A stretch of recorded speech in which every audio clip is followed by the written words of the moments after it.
Hello guys, I'll give you just a second for a couple other people to join. You can take a look at my little dog, that's Asher.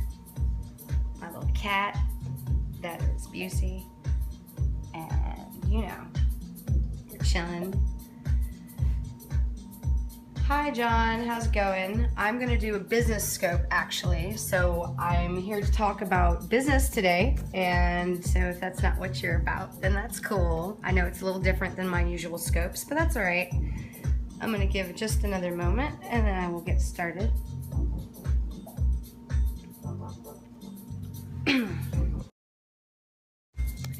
Hi guys, how are you doing today? So I'm hanging out in my house doing my usual business type stuff, and I wanted to share with you because I had a thought this morning down the street from you. Hi Dustin, hi, nice to see you. So I had a thought this morning and I put it on Facebook, and as I shared it, and I know got some strange feedback, and then I thought about it and I thought, well, this is a really great idea and I should maybe share this in a broader context so that it could be utilized for business. So let me just real quick refer back to the post I'm talking about initially. This morning I said, pro tip, at least to my DJ friends, I said, if you aren't currently, I recommend that you start recording your sets and listening back to them. You can learn so much from those replays. Besides, if you aren't QAing your performances, then who is?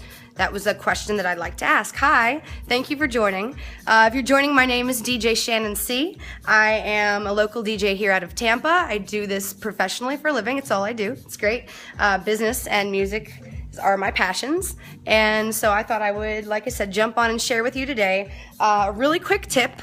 One thing that you can start doing right now to improve the quality of your service, whether you have a service that you provide, whether you're an entrepreneur and you have a product, one thing that you can start doing immediately that's going to help you improve that.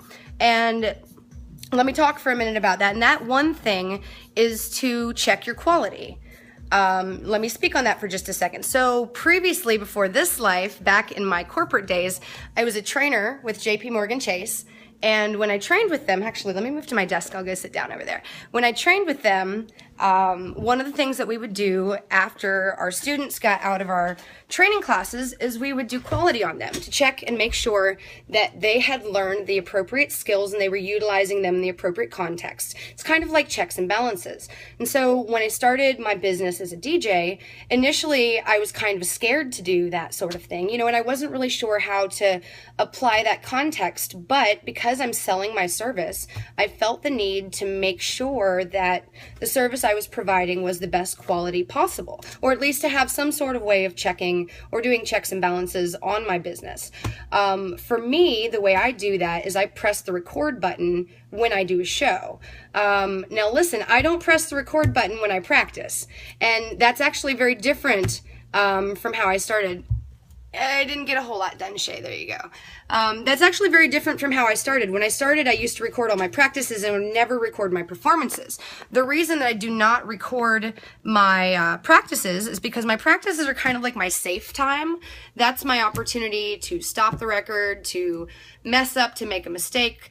And I don't feel like I learn as much from those as I do from my performances. When I press record on my performances and I go back and I listen to those, that gives me the opportunity to make sure my transitions were good, to make sure my music was mixed in key, to make sure that the flow of the set went nicely. It helps me figure out what songs worked well together, what songs probably I should never play ever together again. And it's very helpful for me. And so that was a tip that I had for other DJs as far as being able to help improve. It's helped me improve my sound because it's kind of, like I said, it gives me the opportunity to go back and listen to what I did and then figure out, okay, oh yeah, that worked really well, or oh, that transition was kind of okay, let me work on it more, or let me never play that transition together again, it didn't sound good. And so that's been helpful for me, like I said, to help me improve the quality of my service. Now, if I look at that on a larger spectrum as far as services that or products that other people have, and I'm sorry, I'm not really paying attention to the chat right now, but hi, thank you for joining. So whether you have a service or whether you have a product, the biggest thing is you need to be doing some kind of quality, some kind of checks and balances on that service or product. The big thing I found as an entrepreneur in my first few years is I got so caught up in producing my service that I didn't really take the time to stop and like listen to what it was that I was producing, you know, because we got so caught up in doing it. So I wanted to share a few tips as far as industry-wide, or that would go across all industries, that is going to help as far as being applied to whatever product or service you have. So if you have a service, for example, you're a speaker, you are a coach, you are a trainer, you are whatever, a DJ, whatever it is that you are, one of the things you can do to check your service is to record yourself. Now for me, it's easy. I can record my audio. I do that in my software, which is Serato. It saves to my computer. I can go back and I can listen to it at my convenience. But let's say that you're a coach or a speaker. You can have one of your friends record you on Periscope or record you with your video if you really don't feel comfortable sharing it. And again, you can go back and watch it after the fact. You pick up on a lot of mannerisms that you might not have realized that you have. You pick up on a lot of things that maybe you don't realize that you say, that maybe don't flow so well together, and you can reword them. I mean, yeah, it's kind of awkward at first to watch yourself. Okay, that's fine. But if you're selling yourself as a product, then, you know, you just, you really definitely want to make sure you take the time to make sure the product you're providing is good. So that's if you have a service. Now, if you have a product, now I don't have any tangible products. I provide a service. But I thought about how you could do this from the respect of a tangible product. So let's say you have a book, or you make little cakes or cupcakes, or you have a business where you sell postcards or whatever. Whatever your tangible product is, you can do quality on your product in a couple ways. You can either test it from the aspect of, you know, looking at it and reviewing it yourself, or you can give it to someone else to test, either a friend or someone that you trust, or someone in the industry who understands what they're looking at, or you can give it to a blind test group and then again gauge the feedback from that group. Also, I was thinking as far as people who are in a service or a business, one of the things I used to do in my training classes is I would give the students an opportunity to give me feedback, because, you know, I would say all the time that feedback is the breakfast of champions. And if I don't know that I'm doing something that doesn't work well for you, then I can't change it, and I can't adjust myself to better serve you. So I would give my students a weekly opportunity to give me like feedback without putting their name on it, so they felt comfortable. And if I was doing something that wasn't working for them, if they had something they wanted me to do differently, if they had something they wanted me to change or do to address more, then I was able to receive that feedback in real time so that I could implement it on the spot. So feedback is really important, and checking your product for quality is really, really important. I just want to stress that. The benefits. So it allows you the opportunity to see your flaws or your opportunities for growth, which is really important.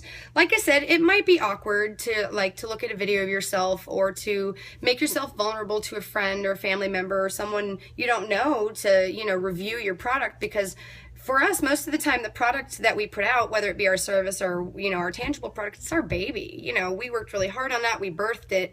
And, you know, it's easy to be sensitive about that. But I encourage you to be courageous and to challenge yourself, to look at yourself, to see what your service is that you're putting out, to see what your product is that you're putting out, and to really think to yourself, like, how do I feel about this? If I was a person sitting in the audience or receiving this product, how would I feel about it? Do I feel like I'm, you know, giving the best product possible? What do I feel my areas of opportunity are for growth? You know, take time to think about that. I mean, like I said, the same way as it applies to me, listening to my set and going, oh gosh, you know, that transition didn't really work that well together. And then I just make a mental note and I don't ever play those two songs together again.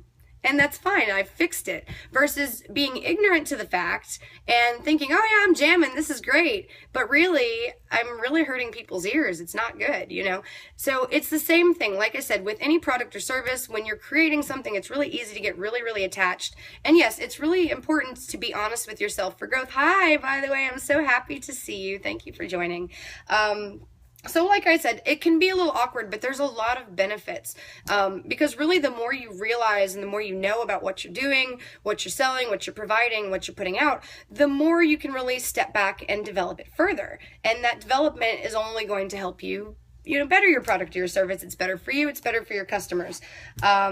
Honestly, guys, you owe it to your customers, especially if you're selling a service, to be doing a quality assessment on that service. You owe it to them. So whether it's in the form of recording yourself, like I suggested, or in the form of like a feedback form, like if you've got a website, for example, Ebony, I know you're on here and you've got a website. If you had a form on your website where people could give feedback, that would be a really easy opportunity. Or after you finish with a client, you could email them and give them the opportunity to give you feedback. Like we do that sometimes when we finish a wedding. We'll reach out to the bride and, ask them for feedback, and then ask them if they liked us to give us a really good rating on Reading Wire.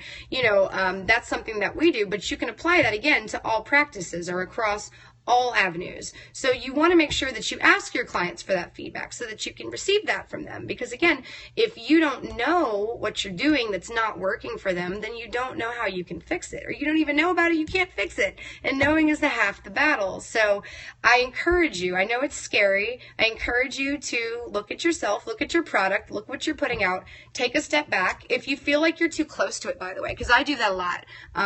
Like a lot of times I'll make a song and I'll think it's banging, but I'm so close to the product that it's hard for me to make a really a true assessment. So I have a small circle of friends that I trust who are real with me, and they'll tell me like, no girl, don't play that for anybody, it's horrible, put it in the trash, or rework it or something, but they're honest with me. And so a lot of times I can't really evaluate it myself because I'm too close to it. So I'll take a step back and I'll look for feedback from other people as well. And again, that works well for both a product and a service.